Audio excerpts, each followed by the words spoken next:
तो इससे पहले हम लोग क्या देखे, इससे पहले क्या पढ़े, स्पीड ऑफ ट्रांसवर्स वेव, है ना। उसको हमने क्या देखा था कि root under T upon mu, यही ना पढ़े हैं, हैं? अब हम देखते हैं स्पीड ऑफ लॉन्गिट्यूडनल वेव, वो ट्रांसवर्स अनुप्रस्थ तरंग था, ये अनुदैर्ध्य तरंग है, ठीक है। तो उसमें प्रूफ हमने करके दिखा दिया था, इसलिए हालांकि 11th क्लास में प्रूफ पढ़ना नहीं है कि वो कहां से आया, वह ग्रेजुएशन में जाइएगा तब प्रूफ है, लेकिन एक वो दिखा दिया। अब अगले में मत कहिएगा दिखाने के लिए, सब शॉर्ट में चलेगा, बस याद रखिएगा, क्योंकि डोज आपका उतना ही है कि याद रखना है कि स्पीड ऑफ ट्रांसवर्स वेव क्या होता है, tension force upon mu. What is mu? Length of mass per unit length, mass per unit length. तो देखो V is equal to elasticity coefficient upon density. Elasticity coefficient कितना है E, और E कितना है डेंसिटी रो, ठीक है। अब ये सही है कि गलत है ना।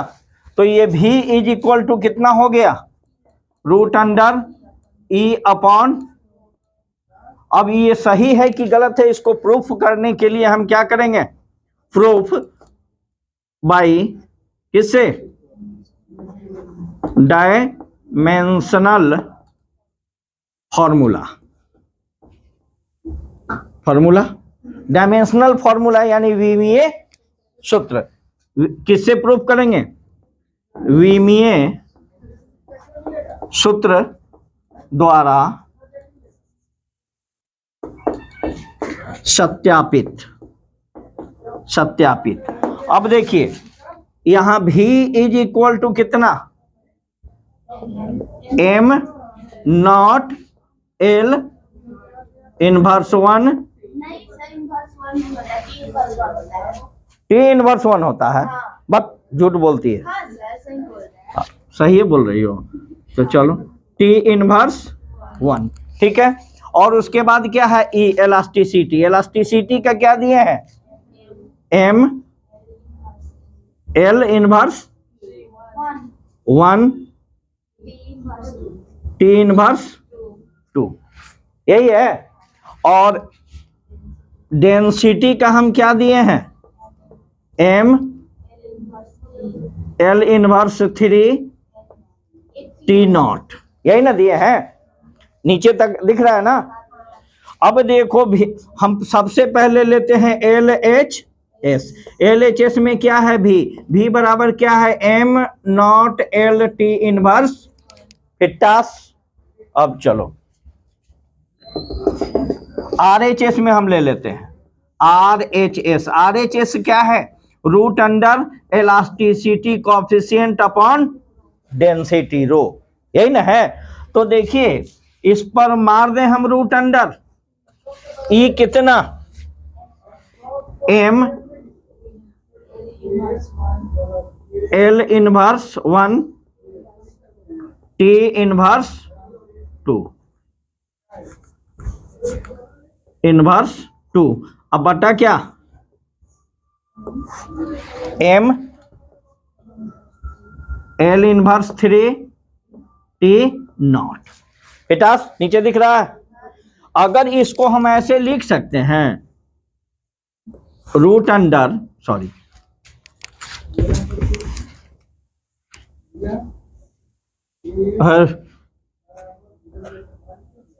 M L inverse 1 T inverse 2 upon M L इनवर्स 3 T नॉट, इस पर जब रूट हटेगा तो 1/2 आ जाएगा।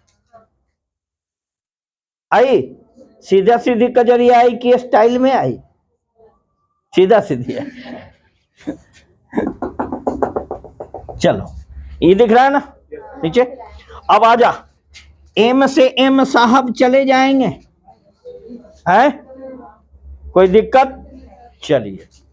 तो M से M कट गया, किसी भी संख्या में मान लो x/x है, कट गया तो क्या होता है, क्या बचता है 1 कहां से आता है, x पे पावर 0 इज इक्वल टू 1। तो x के जगह हम m पे पावर 0 लिख देंगे, क्योंकि डायमेंशनल फॉर्मूला MLT, m रहेगा भी और वैल्यू भी उसका 1 होगा। 1 से किसी भी संख्या में मल्टीप्लाई करेंगे तो क्या हो जाएगा, 1 नहीं होगा सर, वही होगा। अब देखिए एक चीज देखो, एल इनवर्स 1 है, एल इनवर्स 3 है, ऊपर जाएगा तो क्या होगा, +3 हो जाएगा कि नहीं होगा। तो 3 में से 1 जाएगा तो कै गो बचेगा, 2 गो बचेगा। ठीक है, 2 क्या बचेगा, -2 की +2 2 बचेगा। फिट अब देखो ये पावर है, तो पावर में पावर क्या होता है, क्या बचा, L 2 अगुने 1/, हो गया, कोई दिक्कत। अब चलो, अब इसका लो, T0 का मतलब क्या, लिखे या नहीं लिखे कोई फर्क पड़ेगा, नहीं पड़ेगा। बचा क्या, T इनवर्स 2। अब पावर इस पर भी तो ये पावर है, तो गुना हुआ तो क्या हुआ, जब L और T आ गया तो बेचारा M कहाँ जाएगा, बेचारा अकेले कहला मारा मारी करे जाओ। तो M को भी यहाँ ला के रख दो, और ला के रख दो घर में कोठरी में बैठा दो, उसका कोई और कोई फंक्शन नहीं होगा। तो नहीं होने के लिए हम क्या करेंगे, M पर पावर दे दें। किसी भी संख्या पर पावर 0 होगा तो क्या वैल्यू होगा, 1। 1 से इस सब में गुना करेंगे तो उतना ही होगा। अब देखते 2 से 2 गलाई, ये हो गलाई, तो ये की भलाई 0 है, L पर पावर 1 दे या नहीं दे, ठीक। अब T इनवर्स 1, इसको 1 काहे दिए, इनवर्स है इसलिए दिए। अभी देख तो LHS बराबर H, ये RHS आ गया है, और ये LHS आया था, दोनों सेम है कि बैगन है, हाँ दोनों सेम है, यानी फॉर्मूला हमारा सही है। इस फॉर्मूला को हम लगा सकते हैं, ठीक है। ये तो हो गया लॉन्गिट्यूडनल वेव में। अब एक चीज और आता है ना, वह क्या आता है कि in the case of solid, in the case of solid, solid के केस में स्पीड यानी वेलोसिटी क्या होगी, यानी ठोस अवस्था में, ठोस अवस्था के लिए, ठोस अवस्था के लिए क्या होगा वेलोसिटी, चीज तो कोएफिशिएंट ऑफ इलास्टिसिटी रहेगा ही, या बटा में डेंसिटी रहेगा ही, उसको कोई नहीं टाल सकता है ना। अब देख, तो यहां पे क्या हो जाएगा, एक चीज पढ़ा होगा तुम लोग, गामा, इसको क्या कहते हैं, ये गामा, इसको क्या कहते हैं, यंग्स मॉडुलस, याद है, यंग का प्रत्यास्थता गुणांक, याद है कि नहीं, याद आ गया, वो हम याद करेंगे, तुम लोग मत करना, ठीक है। In the case of solid क्या होगा, ये फिर सॉलिड में तो बता दिए, ठोस में। अब देखो in the case of liquid, द्रव के मामले में, इसका छोड़ दे हिंदी ना, समझ जाओगे ना। In the case of liquid, द्रव के मामले में अगर द्रव हो तब क्या वेलोसिटी होती है, speed, v is equal to k upon density. क्या होगा, k अपॉन डेंसिटी, तो डेंसिटी है, लेकिन अब बचल कि k क्या है, कहीं कहीं ये भी दे देता है, तो इससे घबराना नहीं, B अपॉन डेंसिटी, है ना, where K and B, K और B, K या B क्या है, यो पढ़ी हो, bulk modulus, modulus of elasticity, पढ़ी, आयतन प्रत्यास्थता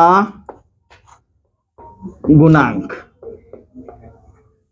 दिख रहा है आप, आयतन प्रत्यास्थता गुणांक, ये तीनों हो गया। अब देखते हैं न्यूटन्स ने क्या कहा। चलिए देखिए, अब नेक्स्ट है आपका Newton formula for velocity of sound in air, है ना, साउंड कहां से होगा, तरंग से, तरंग ही ना है। तो न्यूटन ने जो अपना फॉर्मूला दिया, किसके लिए, वेलोसिटी का, किसके लिए, साउंड के लिए, वेव के लिए, इन द एयर यानी हवा में, वायु में या गैसों में, वायु क्या है, गैस, गैसों में क्या होता है। तो उन्होंने भी लिया किस चीज को, वेलोसिटी को लेने के लिए उन्होंने क्या किया, क्या, elasticity modulus, modulus upon density. तो इलास्टिसिटी मॉडुलस में कौन कौन आता है, इलास्टिसिटी मॉडुलस में कौन कौन चीज आता है, बल्क मॉडुलस, यंग मॉडुलस, है ना। तो उन्होंने क्या लिया, बल्क, है ना, बल्क मॉडुलस, बल्क मॉडुलस को लिया। तो V इज इक्वल टू, उन्होंने बल्क मॉडुलस में क्या था, अभी हम दिए हैं K या B, K या कहीं कहीं B भी लिखता है कोई कोई बुक, अपॉन डेंसिटी, ठीक है। लेकिन बल्क मॉडुलस हमने इलास्टिसिटी चैप्टर में आपको पढ़ाया था, याद है, नहीं याद है, क्योंकि याद करना, गार्जियन पैसा दे रहा है पढ़ने जाने के लिए ना, कोनो याद करने के लिए दे रहा है कि नहीं। गार्जियन पैसा दिले बा 2 घंटा 3 घंटा जाके मास्टर साहब अपन भाषण दिलन, हमरा सुन लेवेला बा, सत्यनारायण भगवान के प्रसादी मिलल लेके चल देवेला बा घरे, मम्मी तू खा ला, पापा तू खा ला, चारे बुलबुलिया, ठीक कहते हैं ना। चलिए, बट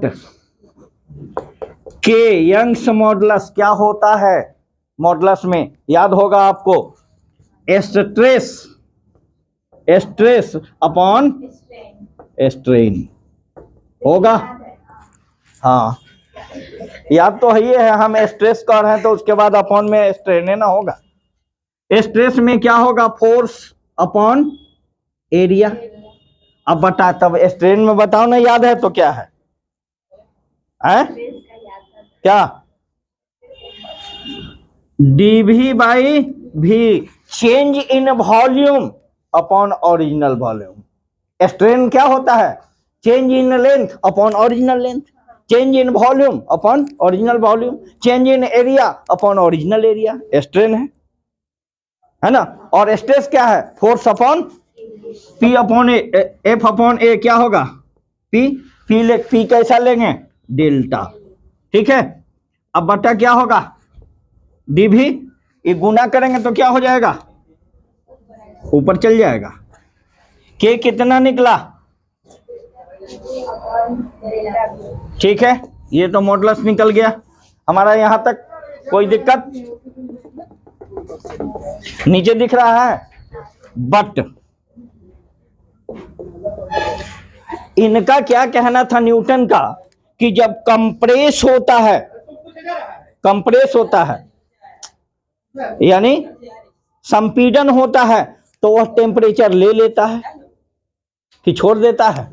जब इसमें जो टेम्परेचर है कंप्रेस करेंगे तो बाहर दे देगा, और जब फिर विरलन होगा, फैलेगा, तो टेम्परेचर ले लेगा, है ना, ना बाहर जाएगा ना, ये क्या होता है, आदान प्रदान होता है। ऐसा इस प्रॉपर्टीज को क्या कहते हैं हम, आइसोथर्मल कहते हैं, जिसमें temperature constant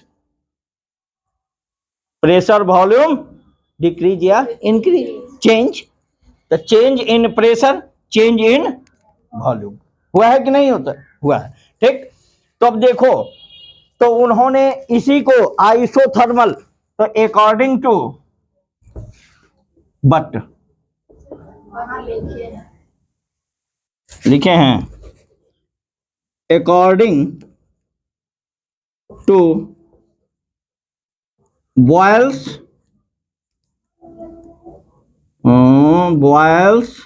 law. Boyle's law में क्या कहता, पी भी इज इक्वल टू कांस्टेंट, दिख रहा है जी, पी भी इज इक्वल टू, लिखा है कि नहीं बॉयल्स, समान ताप एवं दाब पर गैसों के समान अणुओं की संख्या, पढ़े हैं ना। तो अब उतना डिटेल्स में नहीं जाएंगे, अब करते हैं हम क्या, डिफरेंशिएट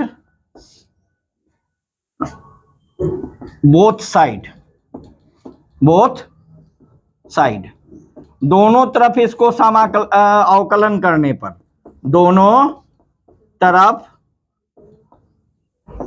अवकलन करने पर, दोनों तरफ अवकलन करेंगे इसका, दोनों तरफ अवकलन करेंगे तो क्या होगा, हमको ये बताओ तो जरा।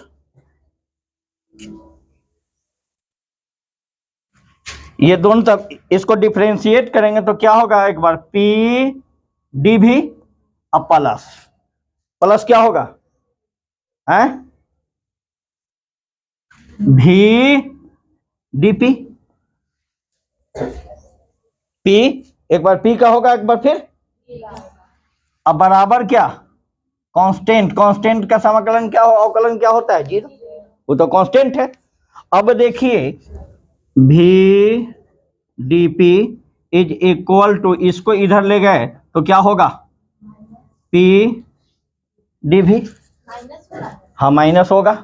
अब पी का वैल्यू निकालेंगे तो पी डीपी अब बटा ये क्या हो जाएगा, डीवी इज इक्वल टू क्या बचा, पी, उस माइनस को इधर ले लिए, माइये पर रहे हो, नफ्स को छोड़ दो। हो गया कि नहीं हुआ। अब देख दो जरा, ये पी, पी डी भी क्या है, इसको हम लिख दें डेल, इसको है ना डेल्टा पी, और ये क्या भी, पहले इसको तभी बाद में लिख देते हैं, लिखते हैं अब बटा, और डी भी डेल्टा स्मॉल है ना, है सब, दोनों तो एक ही चीज है ना, डिफरेंशिएट किए थे, ये हो गया। अब इसका वैल्यू इसको पहले लिख दिए हैं, इसको अब ई जो है किसके बराबर है, देख तो जरा,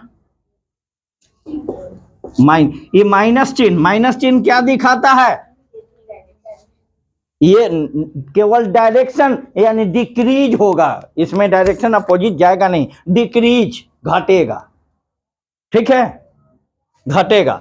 तब अब बताओ, इसलिए इस निगेटिव चिन्ह के फेर में रहना नहीं है, वो चिन्ह ओनली बताता है कि यह डिक्रीज होता है। अब यहां तक है। अब देख ई देखो तो कितना है तो इसके बदले में हम के लिख दें, के का मान कितना आ गया, पी। इसके अनुसार वेलोसिटी बराबर क्या हो जाएगा, वेलोसिटी कितना है, रूट अंडर के अपॉन, क्या है वेलोसिटी,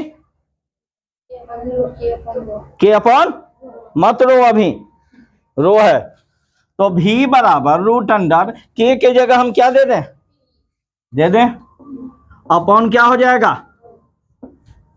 इन एयर, ठीक है।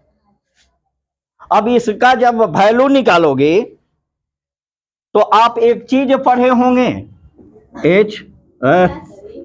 एच रो जी, उसको सबको कैलकुलेट करोगे तो मेरे पास कैलकुलेट किया हुआ है 280 है ना, 280 मीटर पर सेकेंड। अपना इस सबको करके क्या करोगे, इसका वर्गमूल निकाल दोगे, P बराबर H रो जी, अब बटा रो कर दिए। हाँ, तो वहाँ पे P बराबर अब 0.76 लिखे हैं। P H हो गया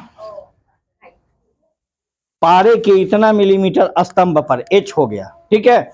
लेकिन यह वेलोसिटी जो है इन्होंने जो न्यूटन साहब ने निकाला, इसमें कुछ त्रुटि आ गई। त्रुटि क्या आ गई? यहां देखो, इधर अब कर दें, नहीं इधर यहां लिख देते हैं। एक्सपेरिमेंटल वेलोसिटी कितना होता है? एक्सपेरिमेंटल वेलोसिटी होता है 332 मीटर पर सेकेंड, ठीक है। 332 प्रायोगिक के द्वारा 332 लिया गया, तो ये तो दोनों में त्रुटि आ गई, दोनों में अंतर हो गया। तो न्यूटन लॉ में यहाँ वेलोसिटी का जो न्यूटन ने लॉ दिया, यहाँ पे बेचारे मार खा गए। इसमें कुछ त्रुटि आ गई। क्या त्रुटि आ गई है? त्रुटि क्या आ गई कि दोनों में तालमेल जनरली इतना होना चाहिए एक्सपेरिमेंटल, लेकिन इनका निकला यहां। तब लैप्लास साइंटिस्ट आए और उनके त्रुटि को दूर किया। कैसे दूर किया, इसके लिए अगले क्लास का इंतजार करना होगा। नहीं है